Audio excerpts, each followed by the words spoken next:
वो पढ़ाई के साथ साथ उसके परिणाम जैसे आज आप लोगों को दिख रहे हैं कि जितने भैया बहन पढ़ रहे हैं स्कूलों में, जितने विद्यार्थी पढ़ रहे हैं, वो पढ़ते ही पढ़ते कोई ना कोई रोजगार में लग जाएंगे या किसी न किसी कौशल में जाकर के काम करने लगेंगे। और इसलिए उसका ये प्रारंभ है, उसका ये शुरुआत है। मैं आप सबको आज इस अवसर पर सभी पर्वों की बधाई देते हुए पुनः हमारे सम्माननीय केंद्रीय मंत्री जी इस कार्यक्रम में उपस्थित हुए, उनका आभार प्रकट करता हूं और आज पर्वों की त्रिवेणी पर सबको बधाई देता हूं। और जो बहनें बैठी हुई हैं वो भी प्रयास करें कि जैसे हमारी बहनें बाकी जो जा रही है अन्य कंपनियों में, वे भी प्रयास करें कि हम भी आने वाले वर्ष में इसी प्रकार से देश की नामी कंपनियों में जाकर के काम करेंगे और अपने परिवार का, अपने गांव का और इस औद्योगिक प्रशिक्षण संस्थान का, बैतूल का नाम रोशन करेंगे। आप सबको पुनः बहुत बहुत बधाई।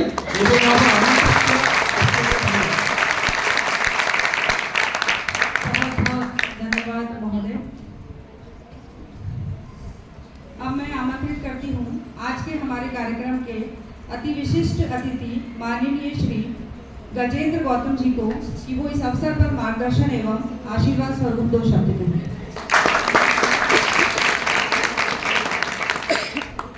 चूंकि हमारे पूर्व जिनका वक्तव्य हुआ है तो वो ऐसा है कि जमीन के ऊपर आसमान वाला विषय है। तो आदरणीय मोहन जी भाई साहब को सुनने के बाद मेरा विषय बड़ा बहुत ही संक्षिप्त रहेगा। आज इस कार्यक्रम में आने का मुझे सौभाग्य मिला है और इस अवसर पर हमारे साथ माननीय केंद्रीय मंत्री जनजातीय आदरणीय उइके जी भाई साहब, करोड़ों लोगों तक समाज में और प्रदेश में उत्कृष्ट कार्य करने वाली परिषद के उपाध्यक्ष और हमारे प्रदेश की जो व्यवस्था है उसके अनुसार कैबिनेट मंत्री का जो उसमें दर्जा रहता है, उस पर वर्तमान में आसीन आदरणीय मोहन जी नागर भाई साहब, मंच में हमारे साथ उपस्थित श्री पांडे जी भाई साहब, हंसराज जी भाई साहब, चलिए नहीं ठीक है,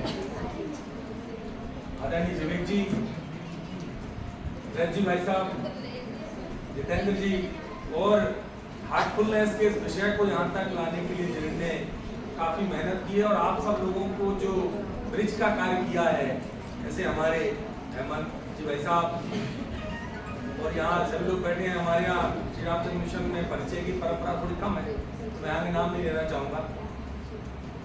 विभिन्न संगठनों से जिनने ये प्लेसमेंट किया है, गजेंद्र जी, अभिषेक जी, सुनीता जी, अन्य जो भोपाल से आए प्रथम फाउंडेशन से,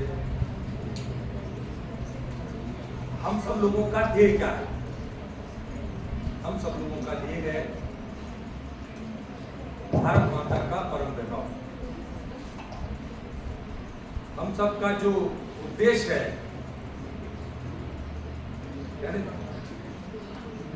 अपने जीवन का परम लक्ष्य है जिस समाज में है, जिस राष्ट्र में है, उसका उत्कृष्ट देना।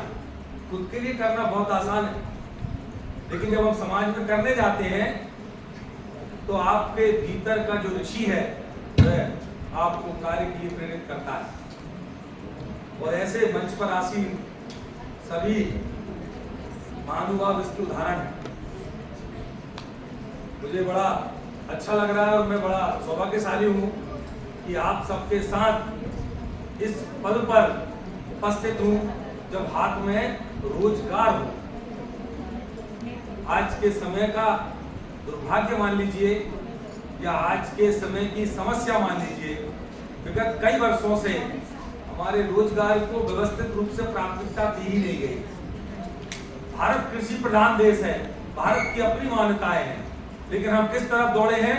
हमने अमेरिका, जापान, चीन, रशिया इनके दृष्टिकोण को आगे रखा है और भारत की परंपराओं को हम छोड़ते चले गए। एक समय अंतराल में अनुकूलता बनी है और उसका उदाहरण है कि आज आप सब लोगों के बीच में ये विषय आ पा रहा है।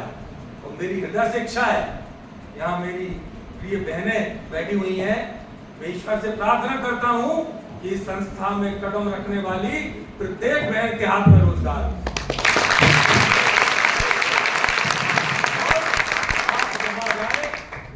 संस्था का नाम रोशन करें, उज्जवल करें। मुझे बहुत खुशी हुई थी, ऐसा बताना चाहूंगा, दिल्ली में जिस दिन उस बच्ची को ब्रॉन्ज मेडल मिला था, मैं उसमें देख रहा था उस बच्ची को, और उसको देख करके, उसके उत्साह को देख करके, उसके भाव को देख करके हृदय में दृढ़ता पैदा हो गई कि यदि हमारी एक बहन एक आदिवासी अंचल से आगे बढ़कर एक बहन यहाँ नाम रोशन कर सकती है, आवश्यकता केवल उसके मंच की थी। क्षमताएं आप सब में है बहनों, आप में से कोई भी कमजोर ना समझे अपने आप को, हम सब सशक्त हैं। आपके साथ चलने के लिए ऐसे आपके भाई बैठे हैं जो आपको आगे ले जाएंगे। एक पल, एक क्षण व्यर्थ नहीं जाना चाहिए। हर एक सांस जो मानवीय जीवन में मिली है, हम आध्यात्मिकता से उस पर कार्य कर रहे हैं। श्री रामचंद्र मिशन 162 देशों में कार्य करने वाली संस्था है। हम जगह जगह ऐसे प्लेसमेंट तैयार करना चाहते हैं, 162 देशों में रोजगार देना चाहते हैं इसको। और उसकी शुरुआत जब जिस तरह से यहाँ पे की है, और भी जगह ऐसे हम प्रकल्प चला रहे हैं। और मैं बड़े गर्व से कहूंगा, जो बहनें यहाँ से गई हैं और जिनने वहां कार्य किया, जो भाई यहाँ से गए, उत्कृष्ट कार्य कर रहे हैं, उत्कृष्ट कार्य कर रहे हैं। हम संतुष्ट हैं उनकी कार्य पद्धति से। मैं चाहूंगा आप सब भी ऐसा ही नाम रोशन करें यहाँ का। और श्री रामचंद्र मिशन अपनी आध्यात्मिकता से, अपनी आध्यात्मिकता के परिचय से हमारे संकल्प को मजबूत करता है। हमने उस आध्यात्मिकता के परिचय से, उस योग की साधना को संकल्प के रूप में बदलने के लिए जगह जगह कार्यक्रम किए। पिछले साल जन अभियान परिषद के साथ हमने मध्य प्रदेश में 1 करोड़ लोगों तक आध्यात्मिकता का प्रचार किया था। और उसके माध्यम से हमने बहुत सारे प्रकल्प ढूंढे, बहुत सारे माध्यम ढूंढे, और ऐसे बहुत सारे प्रकल्प और बहुत सारे माध्यम। अपितु यही नहीं कि इसी विषय में जा रहे हो, हम गांव-गांव में रोजगार देना चाहते हैं। गांव-गांव के युवाओं के लिए रोजगार उपलब्ध है। आवश्यकता है सही समय पर सही चीज के होने की। हवाई जहाज उड़ाने के लिए हवाई जहाज के बराबर की चाबी नहीं लगाना पड़ती, चाबी छोटी सी होती है, जरा सा स्विच होता है। प्रत्येक व्यक्ति में अपनी क्षमता है, प्रत्येक व्यक्ति में सशक्तता है। आवश्यकता है उसको सही समय पर स्विच करने की, सही समय पर सहयोग करने की। और ऐसे हमारे श्री रामचंद्र मिशन के द्वारा प्रकल्प चलाया जा रहा है। हार्टफुलनेस नर्सरी एक प्रकल्प तैयार किया। देश भर में बहुत सारे प्रकल्प हम उसमें तैयार कर रहे हैं। छोटे छोटे जगह 200-200 एकड़ की नर्सरियां तैयार की हैं। बंजर भूमि में प्रकल्प तैयार कर रहे हैं और उत्कृष्टता से उनको आगे ले जाने का कार्य कर रहे हैं। और वो हो रहा है केवल आप जैसे भाइयों बहनों के संकल्प से। हम चाहते हैं हम सब मिलकर के समाज का, इस विश्व के कल्याण का कार्य अपने हाथों में लें और इस जीवन में मिली हुई प्रत्येक सांस से इस समाज में उत्कृष्टता का परिचय दें और एक एक व्यक्ति के जीवन को बदलें। खुद का जीवन बदलना आसान है। एक अच्छे और एक सच्चे कार्यकर्ता का एक उद्देश्य होता है, संग मुक्त है ना विद्युत्सा स्मन्विता रिद्धि सिद्धि निर्विकारा कर्ता सात्विक उच्चते। तो एक सात्विक कार्यकर्ता के नाते समाज के कल्याण के लिए आगे बढ़ते जाना है। श्री रामचंद्र मिशन आपके साथ है, हम इस कार्य को आगे बढ़ाएंगे। धन्यवाद।